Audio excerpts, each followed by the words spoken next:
station in Kaduna State, from your car, your offices, your filling stations, and many more. Time check here in the studio is 12:31, and you know what time it is. It's time for the NYSC Coppers Lounge, where we talk about every single thing that concerns the NYSC, to the coppers, to the Alawi, to the camp, and every single thing that concerns, would I say us coppers, or particularly coppers, even though I'm S copper. And as always, I have with me in the studio coppers that are here to talk about something really interesting. But before we get into it, I would like for them to introduce themselves. And by my right hand side, who do we have there? Yeah, first of all, good afternoon, everyone, especially members listening to us, and also, of course, those who are not members. My name is Victor Amos.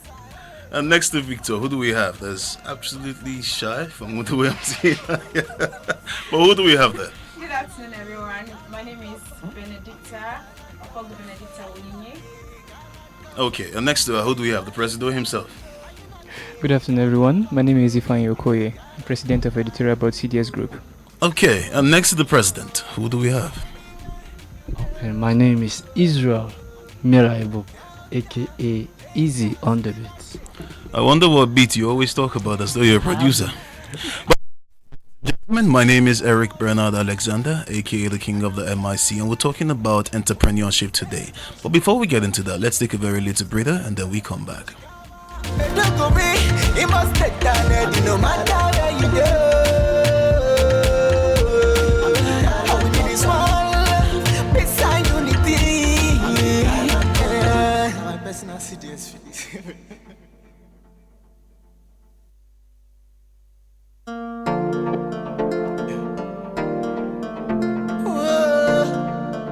Excess, if you know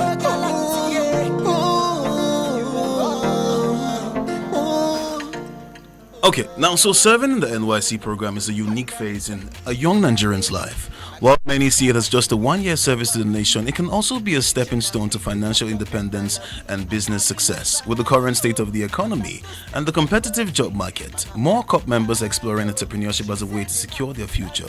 But how feasible is it? What challenges do young entrepreneurs face, and what opportunities are available for COP members looking to start a business? To help us unpack this, I have lovely, intelligent, and presidential people in the studio who are here to talk about entrepreneurship as a COP member. Before we get into it, the topic itself, I would like to find out from them their personal experience as entrepreneurs, because I believe all of them are businessmen. I would even say billionaires here, or even trillionaires, I don't know. Sure. Because it seems like the young lady is a trillionaire. But anyways, starting with Victor, tell me about your experience as an entrepreneur, Tosfa. Okay, for me, I would say it's more of trying to, there's a place of resilience for me because based on the work I do for my PP and everything, there are lots of activities for me. So it has not really been that easy, but of course, just as it is for any other entrepreneur, entrepreneurs are known to be people who are resilient. So I'm also able to weather every storm and also be able to still push ahead with the things that I have. But of course, it also comes with the place of being able to understand your priority for me, and also being able to stay focused on the goal you're working on. So for me, those are some of the things I would say that has helped me keep pushing. Okay, now, did you start your entrepreneurship journey before service or while you were serving?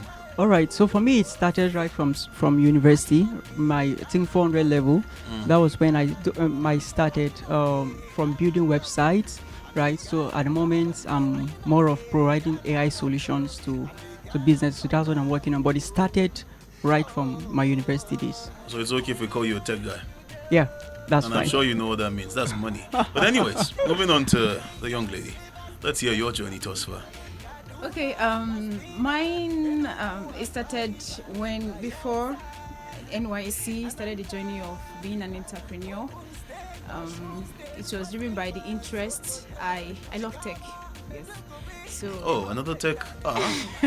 See, go on. Don't call me a trillionaire.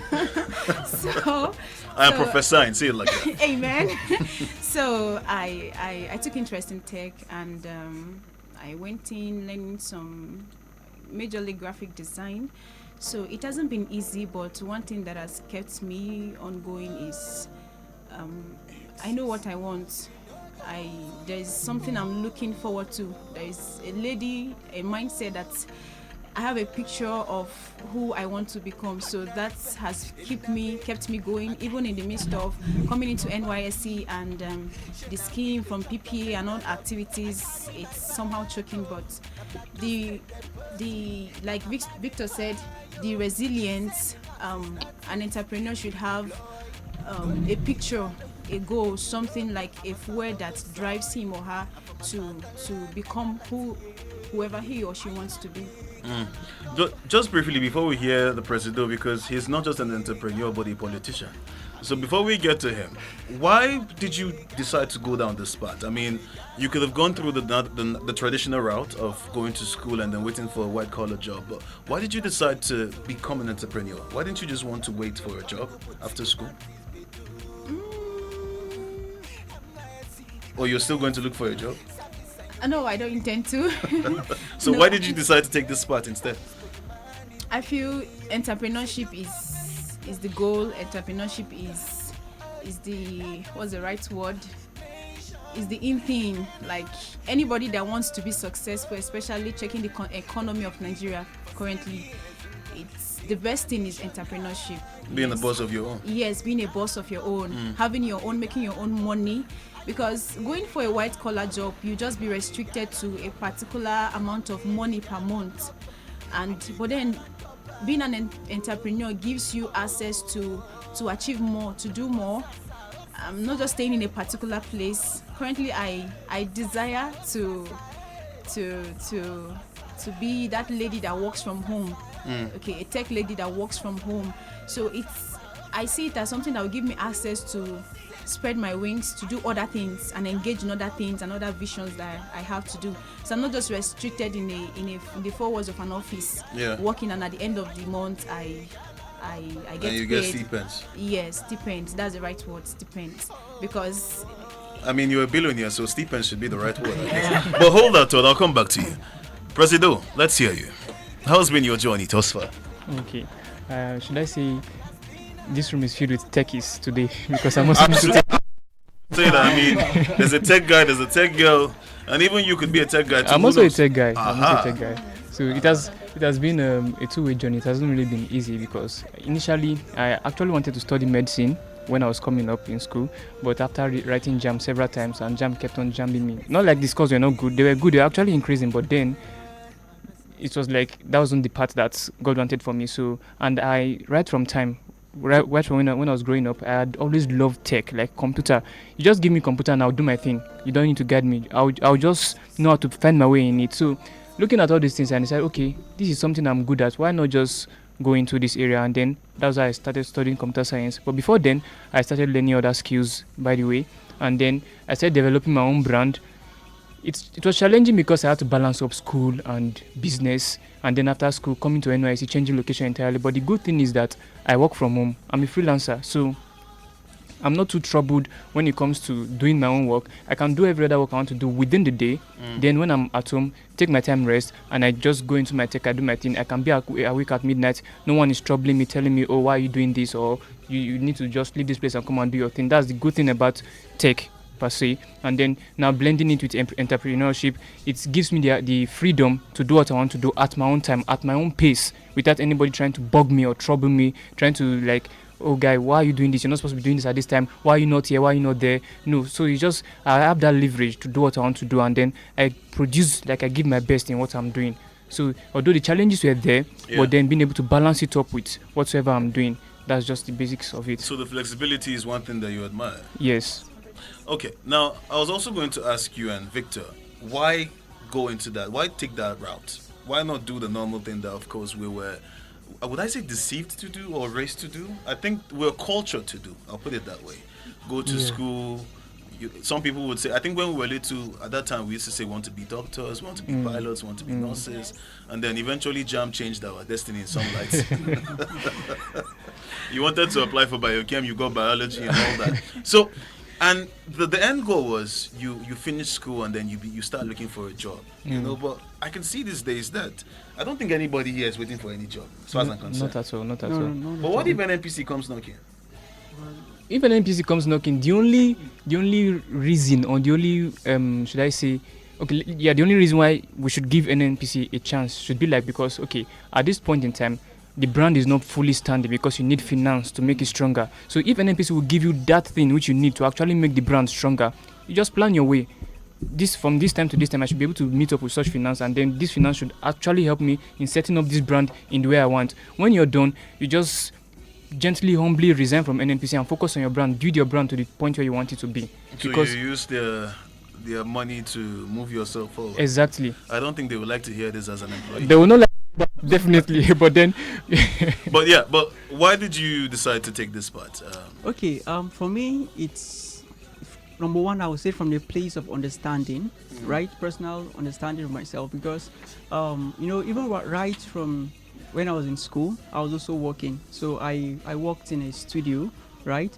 So, but I just came to that realization that that is not my path, right? Because even though I still work from morning, right, in the night, I still engage myself in learning some skill, and from there I started working in other getting job, like working for other people, right? So I just discovered that 9 to 5 job is not my path. So that is number one. Then number two, Sorry to cut you short. okay. It's not your part because it doesn't pay you enough. Beyond it? no. If 9 to 5 was paying you 10 million naira per month, would it be your part? Okay. The thing is that I'm just saying. look, I get your point, right? There's a place of money, right? Yes. Let's not So let's that's not the dispute part. that. No, but for me, that's quite a look, tricky one. no, let's get the point, right? Yeah, I get you. Go. Money is part of the consideration, right? But for me, it's beyond the money, right? So I would say that beyond the money, there are also other things I look at, right? So Satisfaction. So it's just clear to me that won't give me fulfillment, right? So I don't just, the decisions I make are not, as of course I consider money, right? And even the entrepreneurship is just at the moment.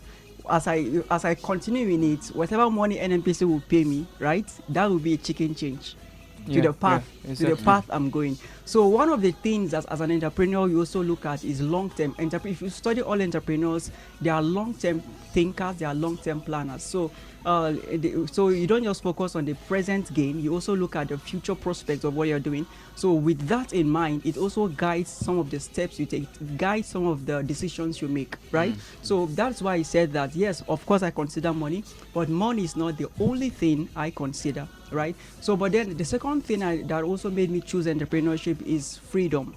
Right now, that was informed right from my secondary school, where in my 300 level that became a turning point in my life, where number one, I discovered my purpose. Number two, I also developed a mantra that guides my life, which is preparing for life after school while inside school. So all of these things made me inspire some of the decisions I make, right? So I came to understanding that I need freedom, right? So the quest for freedom, because the truth is that I am not apologetic about it, but I'm someone that has a big eye.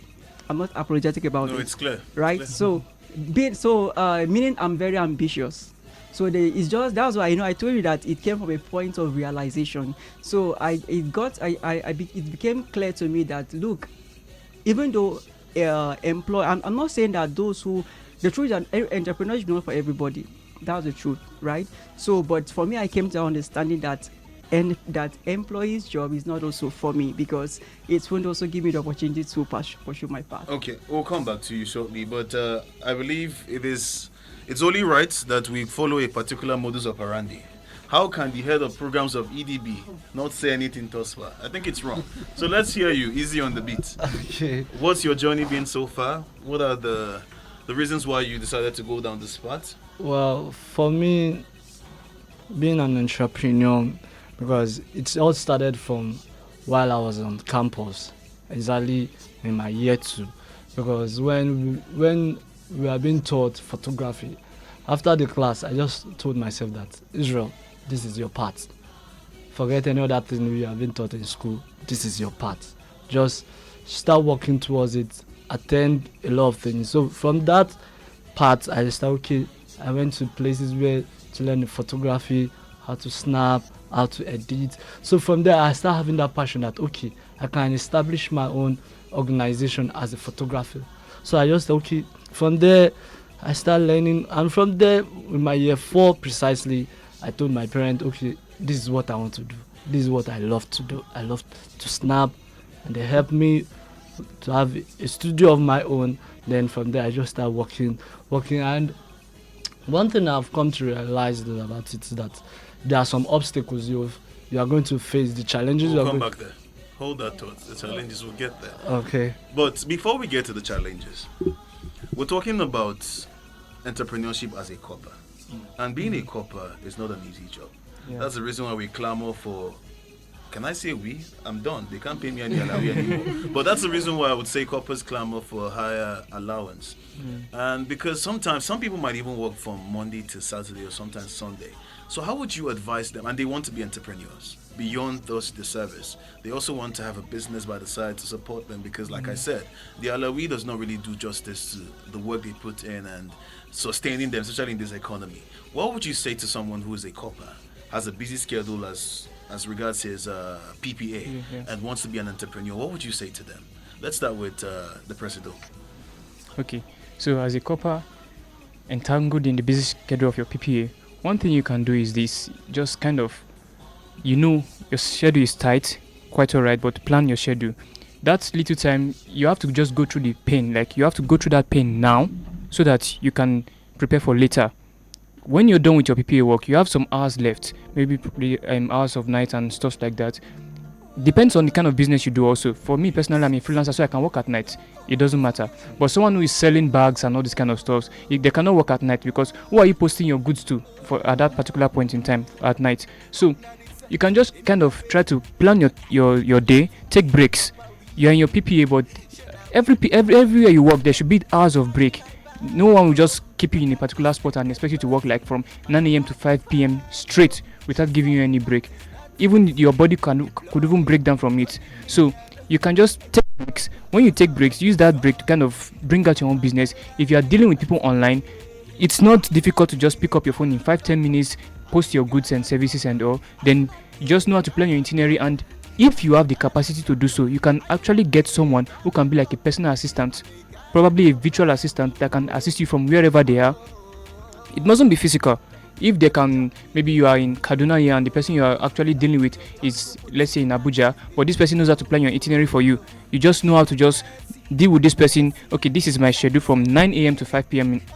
During the daytime. This is my schedule the next day, and then you just liaise with the person and know how to just plan your itinerary so that you don't get to the point whereby you are just so entangled in the work of your PPA and then your business is lagging behind.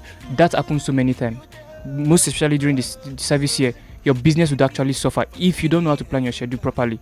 But when you've actually planned your schedule properly, you know how to create time, cut out time even from your PPA, and then still give that time to your business, so that it doesn't be like you abandon your business, and by the time you're coming back, even the little client which you've gotten before then is like they've already gone to someone else. Because if they don't see you, you have to be consistent. So if they don't see you consistently, they'll just who's the next person that I can easily do business with, and then they'll move to the next person. So it just basically boils down to you trying to plan your schedule and organize everything within that period. Okay, my dear billionaire, was it trillionaire now? Now, as a cop, assume that I'm a cop member, and I'm thinking to myself, because life sometimes is so confusing. You want to do something, but you don't really know what you want to do. Some people hear voices like you that something told you photography is your part, and you, of course, tech was your part. But to someone who is not hearing anything, and they want to do something, what are the most profitable business ideas you would like to share with them that they can just start with? Is it tech? Is it what exactly? For someone who is confused and wants to start something, what would you say to them? Okay, in this journey, the first thing is the person must have a drive. You must realize that there is a need to go into this. And then when that interest has been created, the next thing to do is, if peradventure the person is confused, you don't know what to go into, you don't know where to start from, you can check yourself within you. There might be something you are interested in. There might be something that you have passion for. There might be something that you there's just something. If you check within you, there's just something. And then if there's nothing, there are skills you can actually go for. We have graphic design, we have other tech skills, we have content creation. There are things that you can just go into and start learning. I would suggest tech skills because it has a way of tech skill is something that someone can learn self-paced. You can decide to try your hands on different things. You can decide to try your hands on graphic designing, content creation, Facebook manager, and with time you'd get to discover the one you have an interest in. You might not really want to maybe start selling clothes because sometimes you might not, that's it's not everybody that can stand. Like me personally, I know myself. If one-on-one business, I don't think I'll be very good in that. So I have interest in tech. I love tech. So you can try your hands in there are many tech skills. Like you can even go online and search. There are many tech skills that you can try your hands into. You can even make inquiries. What is required in this? What is involved in this particular skill? What do I need to know about this? And with that, you can get interest, and you tend to find a path on which one to go for. I'm sure you drop your card in case they want to inquire. But anyways, talking about the challenges, just in 1 minute because I think we're running out of time. What are the challenges that you have faced and how did you overcome them? For people who know or who want to start to just understand the path before they get down it. What challenges have you faced? How did you overcome your challenges? And just talk to people and advise them generally. Okay, for me, I think one of them, it's being able to handle clients, right? So because, say for example, I remember the first website I built for a company, right? So we started because that was my first experience, right? So that's working with the company. So we went into agreement and everything. I provided a solution. I built a website and everything. So, but they were delaying to pay, right? Even though the complaints he mentioned, I went back, I did everything, I came back. So, but all those things, like there was still dragging here and there. So, but one of the things I did, number one, was I had access to other people that I could run back to ask for guidance, to ask for advice on what to do. So I think that the journey of entrepreneurship is full of challenges. So I will advise that to make your work easier, it's always good for you to have someone above you that you can always look up to. You can always fall back because there will be lots of challenges that will come. Challenges are part of the life an entrepreneur has chosen, right? But if you have people that you can easily run back to, that will help. Then number two, I would say the place of knowledge, right? Are consistently growing in knowledge. As an entrepreneur, you need to be vast, right? You need to acquire knowledge. In fact, even talking about as you asked our sister here about what to do. So the more knowledge you get as an entrepreneur, it also opens your mind to what is possible, what is available, to the opportunities that are available. So I will also advise, number two is get engaged in consistent learning. Get to understand how technology, because as we talk about business to do in today's world, there's no business at all you do that having technology integrated into it will not help you. So also getting understanding on how technology applies to whatever business you do would also help you better. So let me just... Thank you. I understand that you have a lot more to say, and I think we might have to have like 3 episodes of this particular topic because there's a lot to discuss. But Yeah. HOD, is it HOD? HOP. What strategies did you use while coming up as an entrepreneur that helped you? Okay. Just in like 30 seconds. Okay, sir. The strategy. Who is sir?